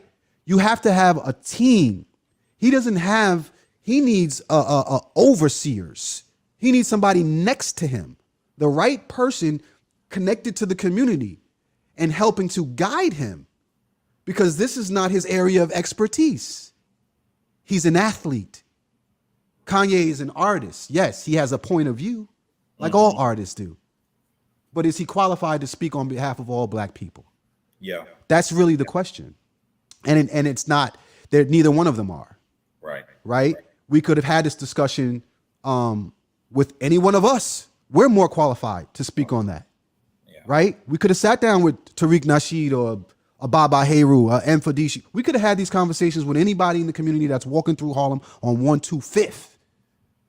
A red pill and a blue pill would have done better. Okay? That's where we are. So a lot of times we get misconstrued with who our leaders are as a community. And I'll even say, I don't even know if Kyrie was trying. Kyrie put up a link to a video. He wasn't even trying to do that. It's a ridiculous video. Yeah. I've watched it. Please, I can't get that 3 hours back. I really can't. It's terrible. It's terrible. It contradicts itself. Yeah. Right? It's terrible. But the thing is, he put up a link to a video. No, he didn't even say anything about the link. Right. He just posted it. And so I don't even think that he was necessarily trying to say, this is the greatest thing I've ever seen. This is something that all Black people should watch. This is the truth. He wasn't saying none of that. He just said, here's a link. So it really was that Kanye had done so much that Kyrie was in trouble. Now, that he does need people around him, because someone should have said, this is not the time to do that, brother. Advisors. Kyrie is trying to learn. I honestly think that there's a difference between the two of them, right? Kyrie is trying to learn. He thinks differently. Sometimes I think he says things that are ridiculous, but somebody needs to challenge him on that. Here's the deal, Taaqiy. When Jabari, now I know that Kyrie is not a young man, and neither is Kanye, but I know that if you had a microphone by my mouth when I was 19, what would I have said? We're in a different era. The same way that we can talk to thousands of people here on HAPI Talks that are all over the world, they have to also recognize that they have that responsibility as well. When I said ridiculous things, Dr. Ben, Dr. Clark, James Turner could say, no. You can't, no, that's not right. This is why. I remember one point where some of you might have heard me say this. Dr. Clark had come up to Cornell. He had retired. We used to have to bring him back up to teach us. And he gave us all this work to do. And he wasn't going to come back for like maybe 4 or 5 weeks. When he came back, I'm there with him. I'm the head of the Black Student Union. And he starts, without prompting, he starts asking us questions about the readings. I'm in a room of about 5 or 6 people. And if you had just seen the camera on me, if there was a camera on me, you would have seen it when I realized that he was asking about what he had given us. And then I realized everyone was answering the questions. So he asked me a question. And I literally must have said something like, Black is black, Black is wonderful, Africa is beautiful, Black is black. And halfway through my answer, he said, wait. Did you do the reading? I said, Dr. Clark, I've been so busy at my other classes. He said, so what were you sharing? I said, my opinion. And this is key. I say this today. He said, son, you have to earn an opinion. Your opinion is developed through your research. Your opinion is developed through absolutely going through the data and making an analysis. Facts. And that's part of the challenge we have right now. We have people who are young Jabari at 19 or so, spouting off some stuff, and they haven't done any of the work yet. Now, someone needs to help them do the work, right? Because someone helped me do the work. If I had a microphone there, maybe I might have even tried to defend the ridiculous. Why? Because now everyone's looking at me. It wasn't 5 people that saw me get shot down by an elder scholar. Now it's 5,000 that see me get shot down. So now I have to defend the ridiculous. We're at a different time too. And it means that we need more people around these folks that have large platforms, particularly someone like Kyrie, who is trying to learn. Kanye, I even saw someone in the chat say this. Kanye reads nothing. Kanye is dealing with mental illness. But Kyrie is trying to learn. He needs some folks around him that will assist him with that process. And I am still incensed that someone, any group outside of our community, can destroy his ability to feed his family simply because they disagree. That part, even though I have so many issues with what Kanye has been saying for years now, I take issue with someone outside of our community making him bend the knee. How dare you? How dare you? Right. I mean, and Dave Chappelle, who says whatever he wants. Let's be clear. When Adidas took that money from him, let's be clear. Adidas was founded by Nazis. Literally, that's not hyperbole. That's a fact. Are you telling me that the organization that was founded by Nazis is going to try to take the high road on this brother? You have no moral ground to do so. So, I mean, that's part of the challenge. The thing that really, as much as I would love to catch Kanye in a room alone and really deal with him, nobody else should be able to. He's in our community. Now, I know he's confused about it. He's dealing with mental illness. I get all that. But I mean, we need to deal with him. Nobody else should be able to. Right. You know, we talk about just people with money not necessarily having the wherewithal to know how to handle their economics or their politics. And that brings me straight to Dr. J and the pyramid analysis, economics, politics, and culture. This is something else that we kind of downplay a little bit. I don't think we really have taken it in. And it wasn't until I got into HAPI at the HAPI Movement that I really start to appreciate the formula for success and analyzing that formula and understanding that your economics and your politics are all driven by your cultural imperative or the deep values that we have. When we're speaking about this cultural antidote or culture being your medicine, if you have the proper culture, the proper deep values, it tells you how to handle your money.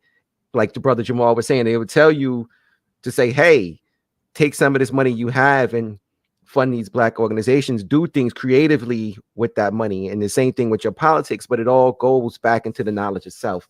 It all goes back to how we see ourselves. And this, you know, we start this campaign for the Happy Day of Black Excellence, where Black Excellence, God having a human experience.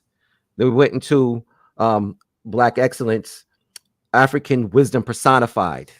And now we're talking about this cultural, you know, antidote. And it's so essential that these shows, and we take a lot of time, Risha and I, and actually cultivated them and put them together in a way that it really tells a narrative, really kind of brings this home. It really kind of brings out what Black excellence is. So it's the last question here. Let me start with you, brother Jamal. But Jabari kind of opened the door for this when he spoke about Adidas and these brands and what these brands are doing. And you know, this one here I'm speechless about, because this thing with Balenciaga and this pedophilia thing, I'm like, is this real? Or am I streaming? I feel like I'm like, this cannot possibly be going on. And I'm like, nah, they can't be that bold. But I'm like, there's some real wicked people in this world. But you know, I see you smiling there, brother Jamal. What are your thoughts on that? It's nothing new. You know what I mean? If we really look at it, you know, we're talking about a civilization of people that had Black babies being eaten by alligators for bait and made postcards out of them. You know what I'm saying? Like, this ain't something that's brand new if we really looking at the history. So I'm not surprised at all. Not in the least bit. What I am surprised is that how long it took for people to figure it out, because these campaigns been going on for a while. And even more surprised that, you know, there's even some leaders that's been walking around with Balenciaga on. You know, some of our top black influential people wear Balenciaga. You know, so, you know, that's one of the gripes that I have, you know, just about our community. You know, it's okay for us to go and constructively critique ourselves, right? You know, as long as the white man ain't coming in here trying to tell us what to do, I think it's, you know, as a family, we can sit down and we can say, sometimes we go off on these rants as black people that aren't really what we're going to stand on. And I think we have to take a close look at that. Like when we were going to boycott Gucci, we were going to boycott the NFL. We're going, you know, a lot of times we take these stances, but they're not really genuine. And I think Balenciaga is one of them. I don't think this is the last we're going to see of Balenciaga, even in the black community. There's going to be some people who just don't care. They like Balenciaga, and they're going to pay for Balenciaga, and they're going to wear it, you know? So being realistic in the matter, they're not for us, the same way Tommy Hilfiger wasn't for us, the same way Timberland wasn't for us. These are people that publicly said they don't want us wearing our stuff. Did they go away? Absolutely not.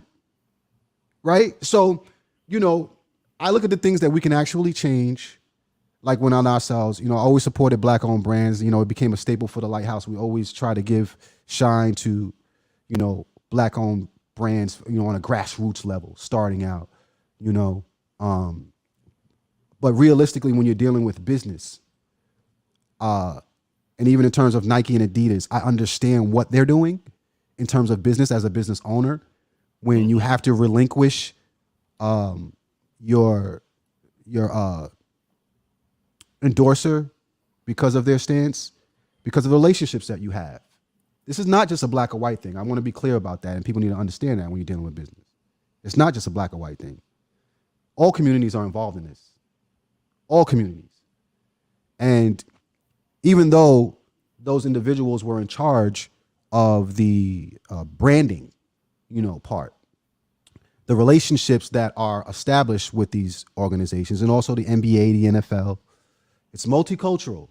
And that's really the reason why they pull away, is because they don't want to lose those relationships. It's not about your relationship. They can cut your relationship like that and find another black person to be token. They don't want to lose the other relationships that are attached to that. And that's the reason why they pull back. It's not always because they have a problem with you, because they'll just find someone else. You're a number. That's what happens when you sign off on these contracts. And that's what we have to realize. Kyrie signed off to be in the NBA. The same way Kanye signed a record contract for these labels to say, hey, I want you to be in control of this. I want you to market me. You see, the offense happened when you were 15 and 16 years old, when they say you sold your soul, right? You did it then. Now, after all the money is being generated, right? And you've turned into what Jabari likes to say, a baby with a chainsaw. You just woke up. You brand new. See what I'm saying? You can't talk crazy yet. Like you said, you got to earn your opinion, right? It's too early. Balenciaga will always be Balenciaga. And and one thing that I learned about these, I don't want to say white people. I just want to say, you know, the ones that are doing what they're doing, they will always be doing what they're doing. And they will always be who they are. And we can't be surprised that they're doing what they're doing. It's not going to stop. It's their nature. It's their nature. So what should we do? We build our own, period. Yeah. There's no other way around it. You cannot go into their system and expect them to change for you because you feel uncomfortable. It's based on you feeling uncomfortable from the beginning. They didn't even have us as a human being. We're not a part of this. So when you sign up for it, expect what you're going to get. Expect it. It's like we sit here and we like, yo, are we really studying the history of these people? Everywhere they go, they do this to us. Not to everybody. They do it to us exclusively. Do you see the Indian man or the Hindu man getting bust upside his head by the police? No. It's us. They have the same color complexion as us. How come they're not getting bust up by the police every day? It's something about us that they see. Right? So why are we surprised? It's always happening to just us. So at some point in time, we have to say, you know what? I expect this from you. I'm going to move on. I don't even have to tell you I'm moving on. I'm just going to build my own. I was talking about Ice Cube and how he built the big three. Right? Ice Cube is a whole rapper / actor, but he now owns a basketball league where a lot of the players have gone and played, and they're making money, good money. Right? But did Ice Cube put it on blast for everyone and say, hey, I'm getting ready to start? No, he just went and started it. Because the moment you give them an outlet and say, hey, I want to include you on my ideas and what I'm going to do, they will destroy it. That's what we've seen historically. So you don't need permission to be great. You don't need permission to build something as black people. Just go ahead and do it. Who cares what Balenciaga thinks? They don't pay your bills. Never mind them. Start your own clothing line. Support the clothing lines from a grassroots level that you really love. That's how we answer that. Yes. Yeah. I think there are two quick things I would say here. We have to remember so many people are addicted to brands. We have to remember that the term brand comes from when you were branded. Yes. And so, I mean, it should be simple. You know what I mean? It should. We need the emoji. They would, right? They would literally put a hot iron poker on you. And we're still, in some ways, not making the connection. And so this is of critical importance. We have to get to the point where we are creating our own apparel. We're creating our own products that support our community, that invest in our community, and not things that look. Actually, some of the stuff I saw from Balenciaga, I was like, that's actually very ugly. And people were spending hundreds, if not thousands of dollars for it. And let's say one more thing. If you didn't know who Balenciaga was, do you remember that it's got to be maybe just a year ago when they came out with those gray sweatpants that looked like it had the boxers at the top? This was supposed to be the way that brothers in the hood would wear their pants hanging. So instead of having it hanging, they literally made it look like there were boxers at the top. So Balenciaga has a history. We have to be able to analyze it. It's going to take folks like us to be able to do that. We have to be able to analyze it. We have to be able to discuss it, describe it, teach it in our community, and then we need to make a decision. Now, I'm going to say this to you. I know that this can feel really depressing sometimes. But the reality is no other group, even in the United States, has made movements, group-level movements, as successfully as Black people. Do you know how many millions? We're talking about tens of millions of Black people decided to leave one section of the country and go to another. That we've never seen that in history before. Tens of millions of Black people said, we out. Several times. I mean, listen. I mean, Black people used to be Republicans. Now we just said, you know what? Something going on there. We out. I want us to recognize that Black people understand group movement. I mean, is this joke that when one of us says run, we all run? That's because Black folks, this is what we do. Now, we can get confused about what our history is. We can get confused about what we do, but we are the group that from the beginning of time recognize that I exist because we exist. And so we just have to reinforce that in the hood once again. it's gonna sound familiar to our people, even people who will argue with you for calling yourself an African. It's gonna still sound familiar because you don't have to call yourself an African to be one. We're going to respond differently, and we just need to get in the hood and have this dialogue. That's what we need to do. Well, I think that we also need to tap into too is learning symbolism, you know, to a higher degree collectively as a people. Most of us don't understand the symbols that we're looking at and what they really represent, right? Learning what these different images and shapes are mimicking, right? And how we learn visually, what it does to our subconscious, our psyche, right? All these different things. There's a reason why we decorate ourselves and adorn ourselves in these certain symbols, right? It triggers something in the mind, you see? And a lot of the things that we see from these branding, the majority of advertisements are things that have already been done, and they literally are copy and pasting. They're taking symbolism even from our ancient ancestors. That's right. And they turn them into branding pages. You don't know where it comes from because we just haven't studied. We aren't learning in what we're looking at to be able to recognize it. But once you know what you're looking at, you can't undo it. Like when I first woke up, I was in the middle of a mall. I almost went crazy. I wish somebody could show a camera on what I looked like when I woke up and I realized that everything that I was looking at was like branding from Egypt. That's a pyramid. That is a Bay of Debt. That is like, you know, Chrysler. I look at the Chrysler emblem and I'm like, oh my God, I'm looking at the Mercedes emblem. I'm looking down like, what? Yeah. You know? And I was literally like spinning around like, so I could have just got dizzy and fell. Because every bit of advertisement that we see is based on old symbolism, old things, even on our phones. We can have a whole conversation through emojis. Yeah. That's the metonetta. Yeah. That's glyphs. We can have a whole conversation and not type a single letter. Do you know what I mean? So until we start to understand symbolism and how deep it really goes, we're going to have issues with this.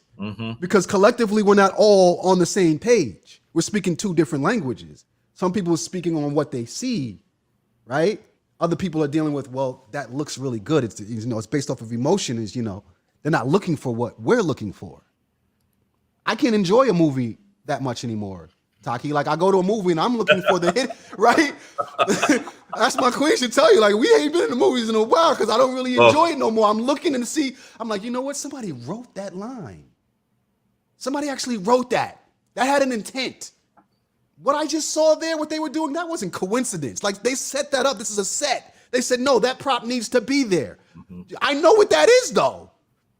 You know what I mean? So that means that they know what they're doing and they know that you don't know. So they just keep playing you. Sometimes they know that you know and they play on that. Yeah. Just to show you there's nothing you can do about it. Watch me make 10 million off of this. I'm gonna put it right in your face. That's what that H2N is. And that's why you think they can take it down. There's a bigger agenda here. It's not about hurting somebody's feelings. Right. Otherwise, they'd have took it down.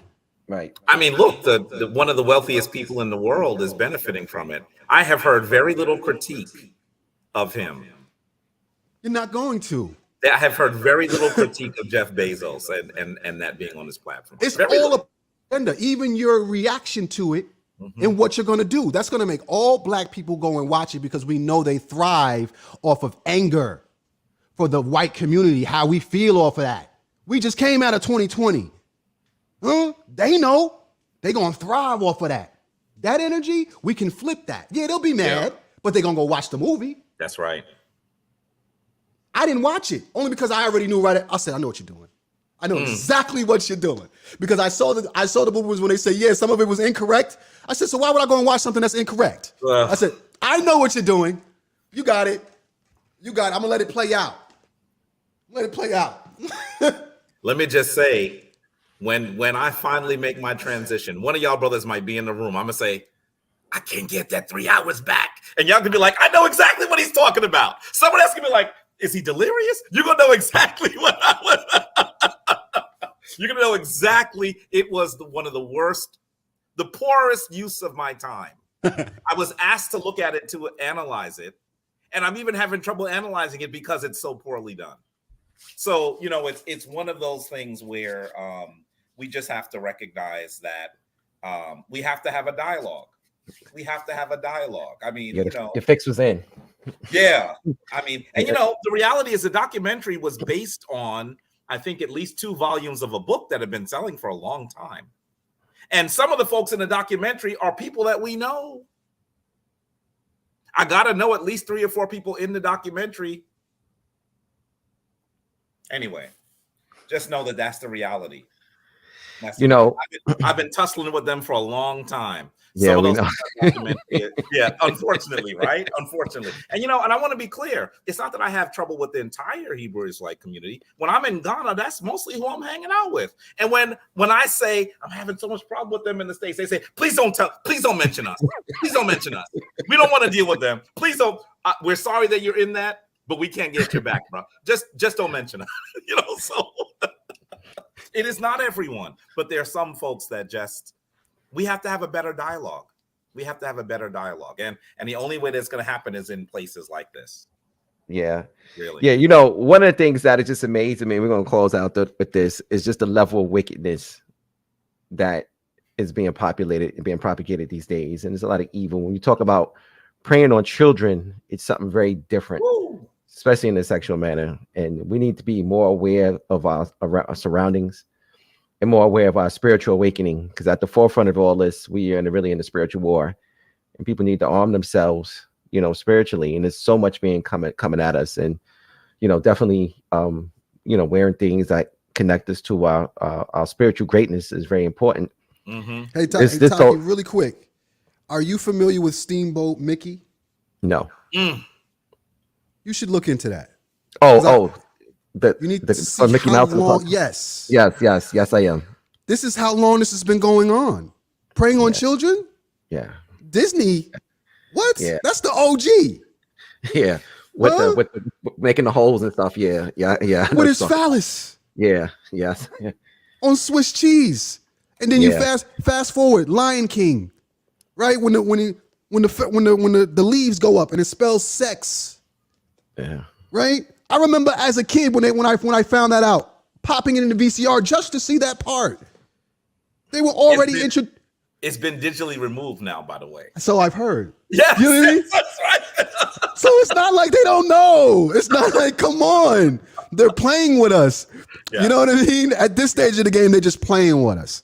Right. There are a lot of Disney films. There are little hidden things, little messages in the background. If you look, and you'll see little things, little numbers that mean something. And, you know, we look forward to it, actually, you know, like, what are we going to find on this one? You know, they're always doing it. So, and to some degree, shame on us for not waking up long enough to be able to create institutions that support our children, that educate our children. And I know why we haven't done it. I'm not trying to say it's just Black people crazy. I recognize that we've gone through this little thing called the Ma'afa, right? I get it. But the reality is, by now, you think that we would have marshaled more resources to create institutions that are more endearing to our community and support and love and nurture and educate our children. And the reality is we haven't gotten very far on that agenda yet. We haven't. Yo, thank you for that, Jabari. That's a critical analysis of where we are and understand like what we need to do. You know, one of the things, you know, we talked about this Steamboat Mickey and all this other stuff. You know, like I said, this wickedness, man, is serious, and we need institutions. We got to, you know, to build in the communities and really kind of see it through. I think a lot of times, you know, we kind of have this, we got to learn from the past, you know, and our greatness of the now, and, you know, the dynasties, when we had these intermediate periods, is when they wasn't seen through, wasn't followed through to the next family, the next generation. You know, we got to keep that moving. We had a lot of great people, but sometimes things just haven't been saw through. When a person has made their transition, we're just not continuing the legacy, you know, and that's seemed to been our problem, because we've had great institutions. Like the 70s, we were booming, you know, coming out of the 60s, the revolutionary period, We had it. It was there. The blueprint was there. The brothers and sisters were doing it. Yeah. This wasn't carried forward. You know, we got to stop dropping the ball and, you know, kind of that relay racing, just keep it going forward. And that's the essential part of that. So with that, family, got it here on the bottom of the screen. Happy Day of Black Excellence, Saturday, February 4th, 2023 in New York City at the Jamaica Performing Arts Center. Get your tickets at happyfilm.com. Jabari also will be in the building. The Happy cast or the New York immediate Happy family will be there. Everyone will be there in attendance. Brother Jamal Milton will be on stage performing, as well as Brand Nubian. We have Professor James Small, and Fudishi Jehutimes, Kaba Kamene, and the brother Rizza Islam. We also have Dr. Susan Tata, and many others will also be in attendance. This is a celebration of us and our Black genius. There are also some other little things we're going to be talking about in the future. We're just putting those things together and keep curating this experience. Get your tickets now. It's a fixed location. You know, it's limited space. We as Black folks, people, oh, that's February. I got a lot of time. No, we can't do the CPT shit. You gotta get your tickets now. And for those of you who are not in New York City is vertical. Okay, so you're expecting a large space. Listen, that space has a lot of space. It's all vertical. So the space that we're in cannot hold everyone. You have to get your tickets. It's that simple. Yes. Get your tickets now. And after you get your ticket, why don't you purchase one for streaming and send it to your family? The folks that are not in the house with you, you don't have to just buy your ticket. I mean, look, Kwanzaa is coming. This would make an excellent Kwanzaa gift. Yes. You want to flip the script on your family that's ignoring you because you talk about Kwanzaa? Go ahead. Give them a gift of this incredible event. Yes, and it's going to be an entire show, drummers, African dancers, poets. So it's not just what you see here. That's what we're trying to, you know, the message we're trying to give across to you is it's so much more that's involved in this. And you definitely want to make sure you are in the building. You don't want to miss this, you know, because we want to make sure that we're doing something, taken from the past and bringing it all together, putting it together with just different elements. So tickets on sale now. We also have VIP tickets, people who want VIP access, general admission, vendors, and the online streaming piece. You know, so you brothers got any final words? I just want to say thank you for having me on here, you know, and being true, you know, to the community. You know, I get invited, you know, all over the place to do shows and, you know, different things, interviews and stuff like that. But, you know, I prefer to be invited here over all of that. You know, this is my community. At the end of the day, when I'm out doing them and I'm working and I'm serving, it's great. But, you know, I love to be in this space around the like-minded. You know, I feel like this is my purpose more than anything, not just something that I do. So I'm much appreciative of the opportunity to be here to speak with you, and especially my brother Jabari, of course. You know, he's been very instrumental in my growth. You know, sometimes I wake up and I think about, you know, what I'm about to do. And then I think about, you know, is this something that Jabari would do? What would Jabari do? I need to wear what would Jabari do in this case? You know what I'm saying? You can hear echoes of Jabari in my teachings and even how I speak, you know? So, you know, this platform is important, you know, is what I'm trying to get around to. You have the right people. You have the right elders that have blessed what you're doing. I remember when you had 200 subscribers, you know, so to see growth in what you're doing, you know, in 2020, I remember when I first saw you in 2020. So, you know, you're doing a marvelous job. Stay at it. This is what we need, quality. That's right. Right. You know, there's a lot of us that are working, but not necessarily with quality presentations and things that are up to standard. So, much appreciative. Yes, 30,000. Make some noise for that. Hold on. Can y'all hear that? Let's make 30,000 subscribers for HAPI. For HAPI, I'm super excited for you guys. Thank you for having me on here. Oh, thank you, my brother, for being a part of this. And definitely want to give a shout out to all those people who are involved, the team. You know, this is a collective effort. And like I said earlier, you know, we gotta, you know, mention the elders that are a big part of this. You know, Felicia and I work closely with some great people, and these folks have kind of been there and really kind of made this what it is. So shout out to them, and we'll make sure we always get them their props. And you know, we love everybody. We just want to keep moving this forward, and it has to come from the heart. It has to come from a real place, you know, the work we do, because, you know, we start off with talking about just how hard this is being on the front lines. So if you don't really have it in you, this is not where you're supposed to be. You know, you really got to give a damn about your people and really want to make a difference. And that's what HAPI stands on, you know.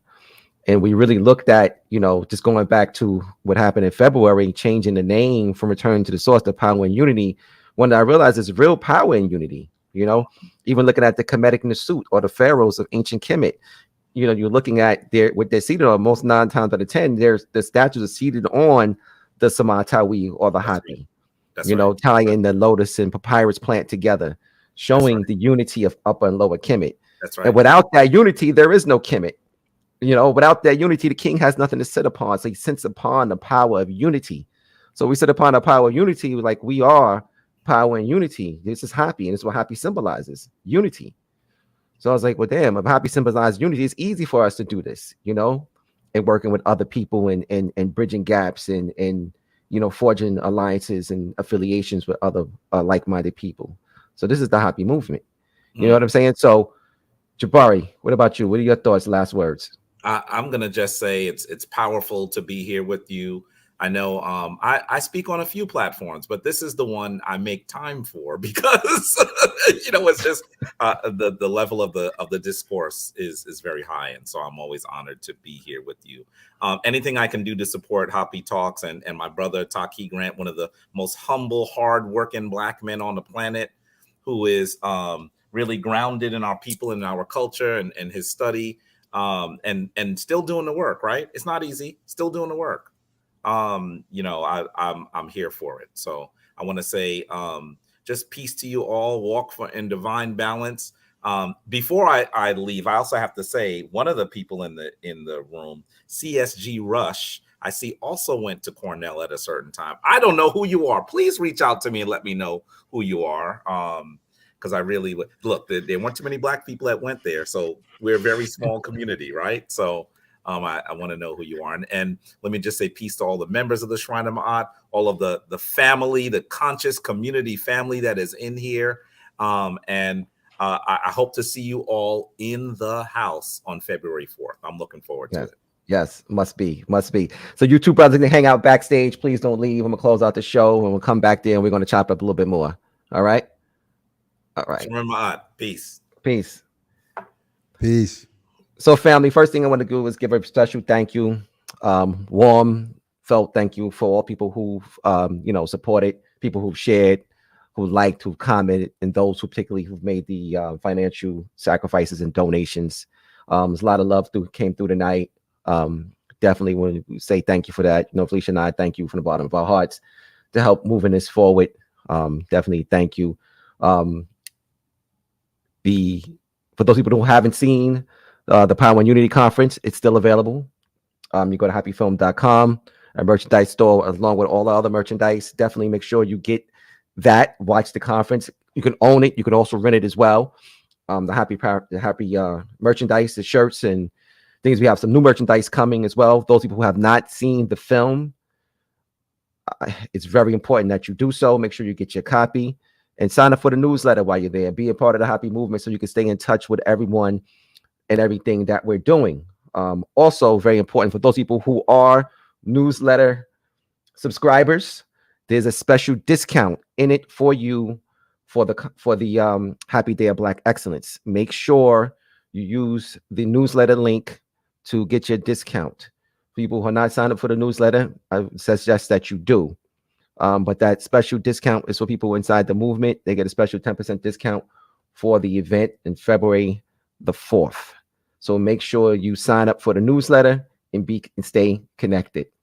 Definitely want to also give a thanks and shout out to those who maybe weren't previously subscribed to subscribing to us. And if you haven't, please take this opportunity to do so. And I think that's pretty much, you know, about it. And we'll look forward to seeing you guys again soon. With that, have a nice night. Take care. Peace.